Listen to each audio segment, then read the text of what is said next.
কুণাল, আজকে তোমার চরিত্র পরিষ্কার হয়ে গেছে। মদনেরও নিশ্চয় হয়ে যাবে, কিন্তু মদনকে তো এখন কী করছে, মাছ দিচ্ছে দিদি, তোমাকে দেবে নাকি আবার? তুমি তো কি বাবা, তুমি ঠিক আছো তো? না, তুমি তো সব ক্লিয়ার। হ্যাঁ, সব কিছু ক্লিয়ার। মদনকে তো দেখছি যে নাড়াচাড়া করছে মদনকে নিয়ে। আর এই বাচ্চা ছেলেটা এটাকে নিয়ে, এটা নাকি আত্মসহায়ককে নিয়ে চেঁচামেচি। আরে সবের বিরুদ্ধে আবার দেখছি কুণাল তুমি বলছো কেন? তুমি তো এমএলএ হয়ে গেছো দিদি, তোমাকে এমএলএ করে এরপর আবার তুমি কেন বলছো? তুমি এসব কথা বলছো কেন? হ্যাঁ, আর একটু আগে শুনলাম দেবাংশু বলছে, আরে দেবাংশু যা বললো সে তো তৈলে ধার পাত্র না পাত্রা ধার তৈলে, কিছুই বোঝা গেল না। দল আলাদা না মানুষ আলাদা, কি কিচ্ছু বোঝা যাচ্ছে না। একদম পুরো কিরকম একটা গোলমাল পাকিয়েছে।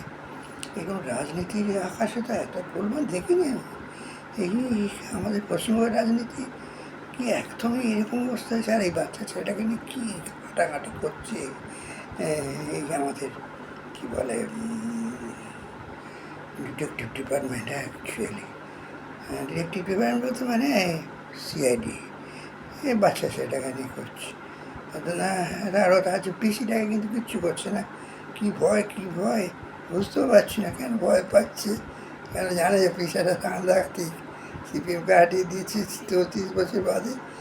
আরে তাই জন্য বোধহয় ভয় পাচ্ছে, সেই মাথায় মাথায় আসছে সেইটাই, 34 বছর বাদে হাঁটিয়ে দিয়েছে। তো এখন তো সিপিএম নেই বললেই চলে, আছে তো। কিছুদিন কংগ্রেসের অনাথার সময় ছিল, এখন নিজেরা ইন্ডিপেন্ডেন্ট হয়েছে, তাই সিপিএম ইন্ডিপেন্ডেন্টলি কাজ করছে। তা নাহলে তো একদম অনাথ করে দিয়েছিল। হ্যাঁ, ওনার তোমার দিদি তো অনাথ করে দিয়েছিল সিপিএমকে।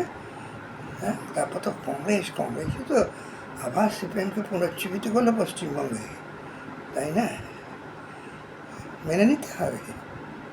তা এখন কি এবার তৃণমূলকে কংগ্রেস পুনর্জীবিত করবে? সেটাই তো করা উচিত।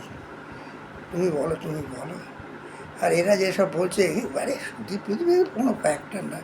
আর নয় তো বোধ হয় আর থাকছে না, আমার সব চলে যাবে বোধ হয় ওই ঋতব্রতর জলে। আর ঋতব্রত ছোঁয়াটা তো একদম ওকে তো হচ্ছে, আগে থেকে বুদ্ধবাবু যায় চলে গেছেন, কিন্তু একখানা জিনিস দিয়ে গেছে বটে, এক কাঙ্গাতে একবারে রাজ্যসভায় পাঠিয়ে দিয়েছি, দিয়েছে কমও ফেলেছেন, সব কিছু কমও ছেড়ে দিয়েছে, ভাবা যায় না।